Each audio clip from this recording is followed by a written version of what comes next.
Əgər sən də bərpa olmaq, təsəlli tapmaq istəyirsənsə, o zaman bu məktub sənin üçün səslənir. Bərpa olun, təsəlli tapın, həmfikir olun, sülh içində ömür sürün. Əgər bugün problemlər və çətinliklər səni incidirsə, çətinliklərdən əziyyət çəkən bir başqasına kömək et. Əgər sən ümid axtarırsansa, o zaman başqalarına ümid ver.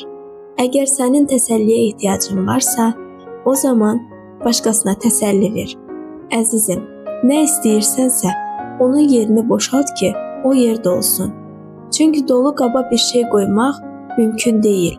Amma sən başqasına verdikcə, sənə gəlməsi üçün yol açırsan.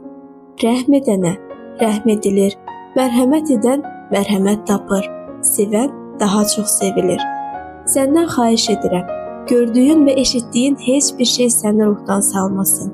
Möhkəm dayan, gördüyün işləri yarımçıq qoyma. O zaman mənim də səndə başladığım bərpa işi tamamlanacaq. Əzizim, mən səndə işimi tamamlamaq istəyirəm. Ona görə də xahiş edirəm, dayanma.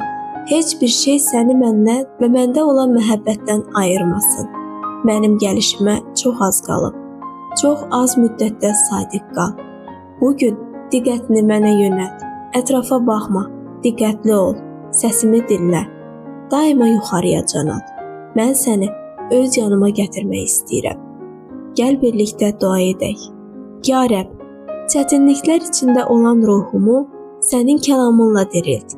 Mənə verdiyin sevgini və mərhəməti başqalarına çatdırmaq üçün güc ver. Qəlbimdə nə varsa boşaldıram ki, sənin nurunla dolsun.